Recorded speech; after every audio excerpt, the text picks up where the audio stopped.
আমরা জানবো আমাদের ভারতবর্ষের যে ফ্ল্যাগ বা ভারতবর্ষের যে পতাকা, হ্যাঁ, সেই পতাকা সম্পর্কে আজকে। আমাদের পতাকা কিন্তু 1947 সালে 15ই আগস্ট আমরা পতাকাকে পাই আপন করে, তাই তো? এবং তার আগে কিন্তু আমরা 200 বছর ব্রিটিশ সরকারের অধীনে ছিলাম এবং ব্রিটিশ সরকার কিন্তু আমাদের ভারতবর্ষকে কি করেছিল? রাজত্ব করেছে, তাই তো? 200 বছর পরে কিন্তু আমাদের ভারত স্বাধীন হয়েছিল। এবং আমরা জানবো যে এই ভারতবর্ষের পতাকা কিন্তু 1921 সালে জাতীয় কংগ্রেস অধিবেশন হয়, সেই অধিবেশনে এই ভারতের এই পতাকা কিন্তু তৈরি করা হয়েছিল। তখন আমাদের ভারতবর্ষের পতাকায় কিন্তু এই অশোক স্তম্ভটা ছিল না, তখন এখানে ছিল মহাত্মা গান্ধীজির তৈরি একটি কি চরকা চিহ্ন, ঠিক আছে? এই অধিবেশনে যখন এই চরকাটাকে তৈরি করা হয়, কিন্তু তার সরকারি কোনো মান্যতা দেওয়া ছিল না, সেটা কংগ্রেস সরকার তৈরি করেছিল। কংগ্রেস একটি দল, ঠিক আছে, সেই দল তৈরি করেছিল। কিন্তু 1947 সালে 3রা জানুয়ারি মাউন্ট ব্যাটেন যখন ঘোষণা করেন যে আমরা অমুক দিন ভারতবর্ষ ছেড়ে চলে যাব বা ভারতবর্ষকে সাধারণ মানুষের হাতে তুলে দেব, বোঝা গেছে? তাহলে মাউন্ট ব্যাটেন ঘোষণা করে দিল কত তারিখে? 1947 সালে।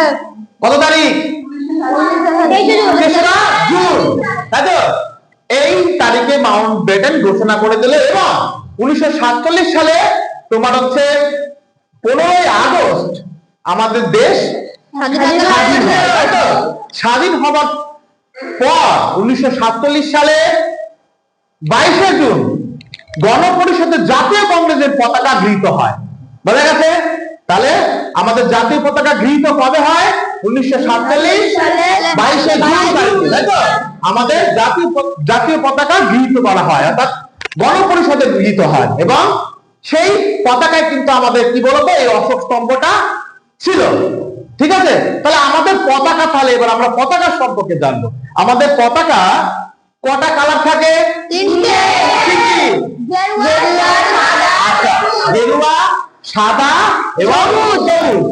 আমরা জানবো এই গেরুয়া কিসের প্রতীক? ত্যাগ ও সাহসের প্রতীক। আচ্ছা, সাদা সত্য, শান্তি ও পবিত্রতার প্রতীক। এবং সবুজ যে কালারটা থাকে, সেই সবুজের কালারে কি? জীবন, প্রাচুর্য ও মাটির সঙ্গে মিশে থাকার প্রতীক। তাহলে এই যে মাঝখানে যে গরুর চাকার মতো একটা থাকে, ঠিক আছে, এই গরুর চাকার মতো বা একে কি বলে জানো তোমরা? অশোক স্তম্ভ। তাহলে রাজা অশোকের কাছ থেকে এই অশোক স্তম্ভটা কিন্তু নেওয়া হয়েছে। এটা কিন্তু একটা ধর্মচক্র, ঠিক আছে, ধর্মচক্র। এবং এই যে গেরুয়া, সাদা, সবুজ, একে কিন্তু আমরা এই 3টে রং, তাই তো, 3টে রঙের মিশ্রণ, ঠিক আছে, একে কিন্তু আমরা বলতে পারি কি?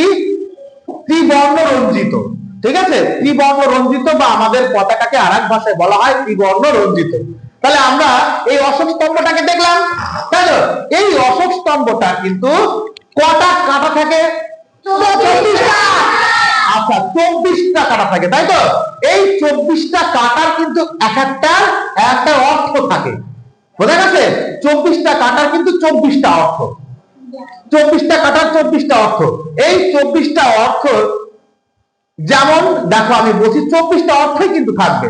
যেমন 1 নম্বর অর্থ শুদ্ধতা, স্বাস্থ্য, শান্তি, ত্যাগ, নৈতিক, সেবা, ক্ষমা, ভালোবাসা, বন্ধুত্ব, ভ্রাতৃত্ব, সংগঠন, সমৃদ্ধি, শিল্প, নিরাপত্তা, সচেতনতা, সাম্য, অর্থ, নীতি, ন্যায় বিচার, সহযোগিতা, কর্তব্য, অধিকার ও জ্ঞান।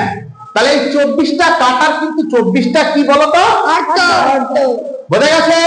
এবং আমরা আরেকটা বিশেষ বিষয় জানতে পারবো, আমাদের যে জাতীয় পতাকা, এই জাতীয় পতাকার দৈর্ঘ্য কত, প্রস্থ কত তোমরা জানো? এটা কিন্তু জেনে রাখা উচিত। আমাদের জাতীয় পতাকার দৈর্ঘ্য হচ্ছে 3 ফুট, প্রস্থ হচ্ছে 2 ফুট, বোঝা গেছে? তাহলে দৈর্ঘ্য কত? 3 ফুট প্রস্থ 2 ফুট আচ্ছা ভেরি গুড